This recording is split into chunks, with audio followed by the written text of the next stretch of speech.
Hello students, welcome to English class by Indu Minhas. So we are doing chapter Weathering the Storm in Ersama.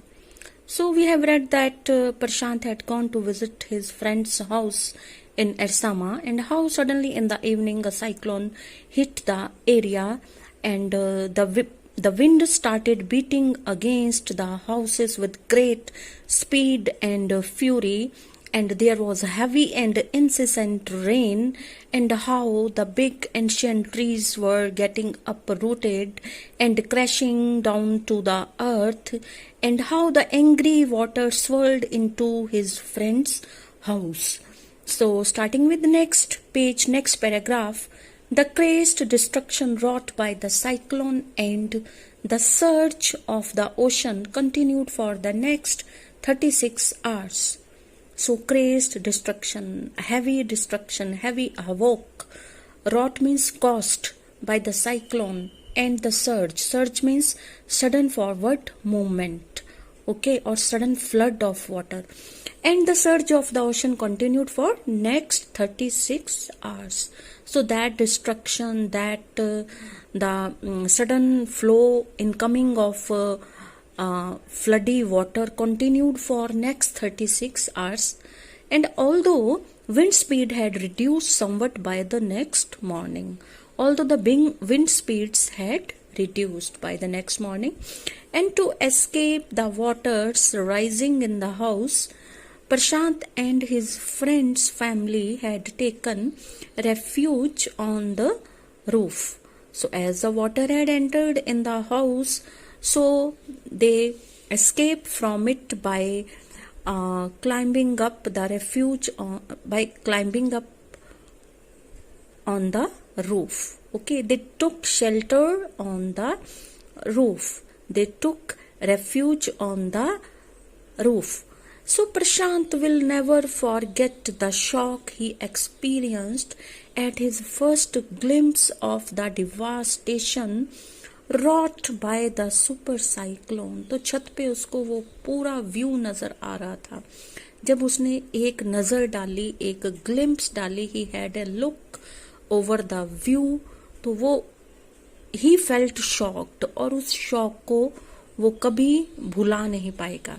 So Prashant will never forget the shock he experienced at his first glimpse, at his first look of the devastation, of the destruction wrought, caused by the super cyclone in the grey light of the early morning. It was the time of early morning. जब सुबह हुई, थोड़ी रोशनी हुई, जब उसने एक नज़र आसपास देखा, तो जो डिवास्टेशन चारों तरफ जो नज़ारा था वो देख के वो शॉक्ड था. अ रेजिंग मतलब फुल ऑफ एंगर.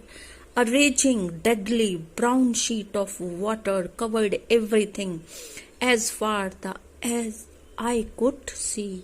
जहाँ तक वो नजर जाती थी, सब तरफ एक ब्राउन शीट ऑफ वाटर देख सकता था हर कोई. मतलब there was water, there was floody water everywhere. Only fractured cement houses still stood in a few places. और पानी में और क्या दिख रहा था? टूटे फूटे सीमेंट के बने हुए houses. They were standing in a few places. Bloated animal carcasses, animal dead bodies. Bloated मतलब वो फूल गई थी, ठीक है. Water had entered inside the body, and human corpses also.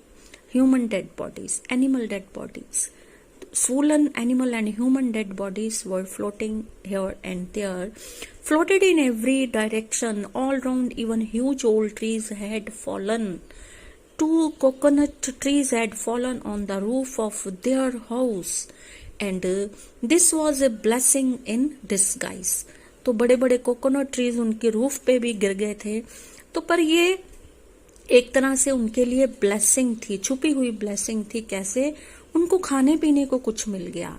Okay, because the tender coconuts from the trees kept the trapped family from starving in the several days that followed. क्योंकि family वहां पे फंसी हुई थी, trapped family, तो उसको बचाया coconuts ने from starving. Starving means to die और सफर फ्रॉम हंगर. भूखे मरने से उनको बचाया उन सॉफ्ट कोकोनट्स ने. Okay. So for the next 2 days, Prashant sat huddled with his friend's family, sat together with his friend's family in the open on the rooftop. They froze in the cold and incessant rain. वो ठंड से जमे हुए थे और क्योंकि लगातार बारिश हो रही थी. The rain water washed away Prashant's tears. तो जो रेन वाटर था उसने प्रशांत के टीयर्स भी वॉश अवे कर दिए थे. मतलब वो रो रो के अब थक चुका था, अकेले रोने से अब कुछ फायदा नहीं था. The only thought that flashed through his mind was weather his family had survived the fury of the super cyclone. जो एक ही बात उसके मन में बार बार फ्लैश कर रही थी, सामने आ रही थी कि क्या इसकी सुपर साइक्लोन के एंगर से, इसकी फ्यूरी से उसकी फैमिली बच पाई होगी. Was he to be bereaved once again. क्या वो एक बार अपनी फैमिली से फिर से सेपरेट हो जाएगा. Bereaved means separated from someone due to death, after death. So, क्योंकि वो पहले ही जैसे बताया गया है कि उसकी मदर जो थी उसकी डेथ हो चुकी थी, क्या वो दोबारा से एक बार फिर से किसी से बिछड़ जाएगा. And 2 days later, which seemed to Prashant like 2 years, the rain ceased. 2 दिन के बाद, जो कि उसको 2 साल के बराबर लगे, बारिश बंद हुई. And the rain water slowly began to recede. यानी जो था वो उसका लेवल कम होना शुरू हो गया. Prashant was determined to seek out his family without further delay. अब वो और ज्यादा डिले नहीं करना चाहता था. He wanted to meet his family but the situation was still dangerous and the friends family pleaded, requested with Prashant to stay back a little while longer, but Prashant knew he had to go. उसकी family ने request करी कि अभी भी danger है, तुम्हें नहीं जाना चाहिए. उन्होंने रिक्वेस्ट करी बट प्रशांत को पता था कि उसको जाना पड़ेगा. उसको अपनी फैमिली का हालचाल पता करना था.